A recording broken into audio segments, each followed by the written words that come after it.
बिहार में नगर निकाय चुनाव को निर्वाचन आयोग ने आखिर स्थगित कर दिया। पटना हाई कोर्ट के आदेश के बाद राज्य निर्वाचन आयोग ने चुनाव स्थगित करने का बड़ा कदम उठाया। राज्य निर्वाचन आयोग ने दोनों चरणों के नगर निकाय चुनाव को तत्काल प्रभाव से स्थगित कर दिया। अब चुनाव की नई डेट जारी की जाएगी। इसे कितनी गंभीरता से लिया जा रहा था, इससे आप समझ सकते हैं कि दुर्गा पूजा जैसे अवकाश के दिन जहां पटना हाई कोर्ट ने अपना फैसला सुनाया, तो उस फैसले पर निर्वाचन आयोग के अफसरों ने 8 घंटे की मैराथन बैठक की। तब जाकर चुनाव स्थगित करने का फैसला लिया गया। इसे लेकर मैक्सिमम आदमी कंफ्यूज है कि पूरा मामला क्या है। ऐसे में आज हम आपको 5 PM के 5 का तड़का में उन 5 पॉइंट्स को फोकस करेंगे जिनसे आप समझ सकते हैं कि पूरा मामला क्या है। नगर निकाय चुनाव को लेकर ओबीसी आरक्षण बड़ा मुद्दा है। इसे लेकर सुप्रीम कोर्ट ने दिसंबर 2021 में एक महत्वपूर्ण फैसला सुनाया था।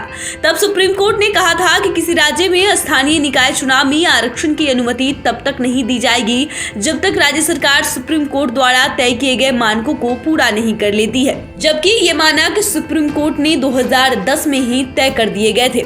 कहा जाता है कि बिहार सरकार ने सुप्रीम कोर्ट के मानकों को पूरा नहीं किया और नगर निकाय चुनाव की प्रक्रिया शुरू कर दी। इसके खिलाफ सुप्रीम कोर्ट में याचिका दायर की गई थी। सुनवाई में सुप्रीम कोर्ट ने अपने फैसले में कहा था कि स्थानीय निकाय चुनाव में पिछड़े वर्ग को आरक्षण देने के लिए राज्य सरकार पहले एक विशेष आयोग का गठन सुनिश्चित करे। सरकार की ओर से गठित आयोग इस बात का अध्ययन करे कि कौन सा वर्ग सच में पिछड़ा है। आयोग की रिपोर्ट के आधार पर ही उन्हें आरक्षण देना तय किया जाएगा। साथ ही सुप्रीम कोर्ट ने यह भी कहा था कि आरक्षण की सीमा 50% से अधिक नहीं होनी चाहिए। सुप्रीम कोर्ट ने अपने फैसले में आगे कहा था कि अगर राज्य सरकारें इन शर्तों को पूरा नहीं करती है, तब तक अगर किसी राज्य में स्थानीय निकाय चुनाव होता है तो पिछड़े वर्ग के लिए रिजर्व सीटों को भी जनरल ही माना जाए, उन सीटों पर आरक्षण लागू नहीं होगा। इसके बाद भी बिहार में नगर निकाय चुनाव की अधिसूचना जारी कर दी गई। बिहार में होने वाले निकाय चुनाव को लेकर ओबीसी और ईबीसी को भी आरक्षण दिया था। तब आरोप लगा कि नगर निकाय में बगैर ट्रिपल टेस्ट के पिछड़ा वर्ग को आरक्षण दिया गया है। इसे चुनौती देते हुए सुनील कुमार ने सुप्रीम कोर्ट में रिट याचिका दायर की थी। सुप्रीम कोर्ट के आदेश पर ही पटना हाई कोर्ट में इस मामले की सुनवाई चल रही थी। 4 अक्टूबर को दुर्गा पूजा का सभी जगह अवकाश था। इसके बाद भी पटना हाई कोर्ट में इसकी सुनवाई हुई।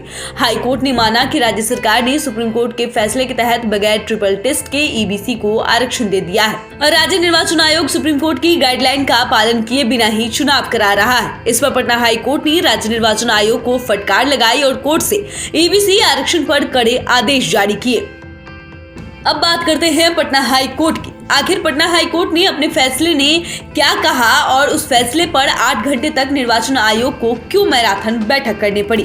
दरअसल पटना हाई कोर्ट ने कहा कि अति पिछड़ा वर्ग यानी कि ईबीसी के लिए 20% आरक्षित सीटों को जनरल कर नए सिरे से नोटिफिकेशन जारी करे। साथ ही राज्य निर्वाचन आयोग से ये भी कहा गया कि वो मतदान की तारीख आगे बढ़ाना चाहे तो बढ़ा सकता है। इसी पर राज्य निर्वाचन आयोग ने अपनी पुरानी नोटिफिकेशन को रद्द करते हुए चुनाव को स्थगित कर दिया। पटना हाई कोर्ट की बेंच ने अपने आदेश में कहा कि राज्य निर्वाचन आयोग ओबीसी श्रेणी के लिए आरक्षित सीटों को सामान्य श्रेणी की सीटों के रूप में मानते हुए फिर से चुनाव की अधिसूचना जारी करे। इसके बाद चुनाव कराए जाए। यह निर्देश सुप्रीम कोर्ट के आदेश पर आधारित है। कोर्ट ने यह भी कहा कि राज्य निर्वाचन आयोग एक स्वायत्त और स्वतंत्र निकाय के रूप में अपने कामकाज की समीक्षा करे।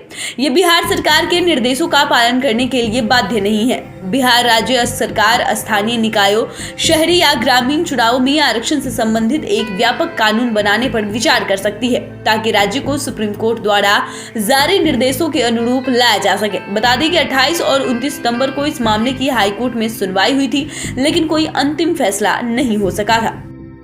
बिहार सरकार अपने स्तर से आरक्षण को लेकर हर वह कोशिश की जिससे चुनाव पर कोई असर ना हो। दरअसल सुप्रीम कोर्ट के निर्देश के बाद पटना हाई कोर्ट में इस मामले को लेकर जो सुनवाई चल रही थी उसमें राज्य सरकार ने अपने उठाए गए कदम से अवगत कराया। बिहार सरकार की ओर से महाधिवक्ता ललित किशोर के साथ सुप्रीम कोर्ट ने सीनियर एडवोकेट विकास सिंह ने सरकार की तरफ से बहस की और अपना पक्ष रखा।